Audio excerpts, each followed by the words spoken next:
नमस्कार. थेट आपल्या आजच्या विषयाकडे वळूया. सुपरमार्केटमध्ये टूथपेस्टच्या रांगेत उभं राहिल्यावर आपल्या आजूबाजूला जो कोट्यावधी रुपयांच्या जाहिरातींचा एक मोठा भ्रम उभा केलेला असतो ना, त्यामागचं खरं विज्ञान आज आपण उलगडणार आहोत. किराणा दुकानात गेल्यावर ती रंगीबेरंगी खोक्यांनी भरलेली पूर्ण भिंत पाहिल्यावर आपली निवड नक्की कशावर ठरते? हा खरंच विचार करण्यासारखा प्रश्न आहे. आपण फक्त एखादी आकर्षक चव, सुगंध किंवा कव्हर बघून खरेदी करतो की त्यामागे काही खरं ठोस विज्ञान असतं? म्हणजे बघा, अनेक बहुराष्ट्रीय कंपन्या काही ठराविक वैशिष्ट्यांच्या जाहिरातींवर कोट्यावधी रुपये अगदी पाण्यासारखे खर्च करतात. जसं की खूप जास्त फेस येणारी पेस्ट, लवंग तेलाचे चमत्कारिक फायदे, कडुलिंबाचा दावा किंवा मग नवनवीन एकदम आकर्षक असे फ्लेवर्स. खरं सांगायचं तर उत्पादनाची चव कशी आहे आणि ब्रश करताना त्याला किती फेस येतो यावरच सगळ्यात जास्त लक्ष केंद्रित केलेलं असतं. पण इथंच खरी गोम आहे. मार्केटिंग आणि जाहिरातींवर खर्च केले जाणारे हे एवढे मोठे बजेट्स मुळात एका भ्रमाची निर्मिती करतात. आणि हा भ्रम का निर्माण केला जातो? तर आपलं लक्ष त्या टूथपेस्टच्या खऱ्या गुणवत्तेपासून पूर्णपणे विचलित करण्यासाठी. यामुळे होतं काय की खरोखर कोणती पेस्ट आपल्यासाठी योग्य आहे हे आपल्याला शेवटपर्यंत समजतच नाही. आता या जाहिरातींच्या गदारोळातून थोडं बाहेर येऊया आणि वैद्यकीय तज्ज्ञ काय म्हणतात ते पाहूया.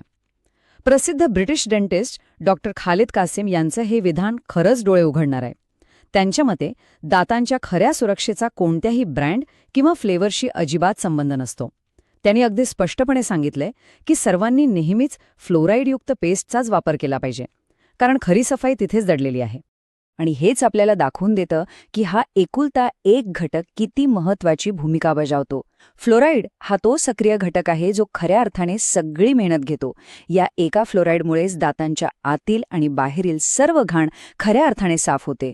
अगदी सोप्या भाषेत सांगायचे तर दातांच्या आरोग्यासाठी हेच आपलं मुख्य क्लिन्झिंग एजंट आहे, ज्यामुळे दात खरोखर चमकदार आणि स्वच्छ राहतात. तर मग आता आकड्यांच्या या खेळात बॉक्सवरील PPM नक्की काय असतं ते समजून घेऊया. हा खरं तर अत्यंत व्यावहारिक भाग आहे.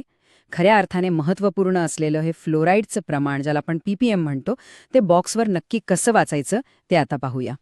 कारण बघा, लहान मुलांचे दात आणि मोठ्या माणसांचे दात याच्यात खूप मोठा फरक असतो. लहानग्यांचे दात अत्यंत नाजूक असतात. त्यामुळे हे नेहमी लक्षात ठेवणं गरजेचं आहे की मोठ्या माणसांसाठी आवश्यक असलेल्या मजबूत प्रमाणाच्या तुलनेत लहान मुलांच्या पेस्टमध्ये फ्लोराईडचं प्रमाण हे विशेषतः कमीच असलं पाहिजे. खरेदी करताना हा एक अगदी सोपा नियम नेहमी लक्षात ठेवायचा. जास्तीत जास्त परिणामकारकतेसाठी लहान मुलांच्या टूथपेस्टमध्ये बरोबर 1000 PPM इतकं फ्लोराईड असणं योग्य ठरतं. आणि मोठ्यांसाठी तर सर्वसाधारणपणे 1350 ते 1500 PPMच्या दरम्यान फ्लोराईड असलेली पेस्ट सर्वात उत्तम मानली जाते. हाच तो खरा खरेदीचा गाईड आहे. आणि हा 1500चा आकडा नक्की काय सांगतो? तर डेंटल तज्ज्ञांच्या मते ज्यांच्या दातांना खराब होण्याचा म्हणजे स्कॅव्हिटीचा खूप जास्त धोका असतो, त्यांच्यासाठी फ्लोराईडच्या प्रमाणातील ही जी सर्वोच्च मर्यादा आहे ना, ती निवडणं हा दातांच्या संरक्षणासाठी सर्वोत्तम उपाय ठरतो. थोडक्यात, जास्त धोका असेल तर जास्त संरक्षण.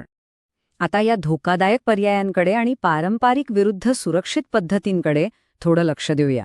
हा विषय संपवण्यापूर्वी आणखी एका महत्त्वाच्या पैलूवर चर्चा करणं खूप गरजेचं आहे.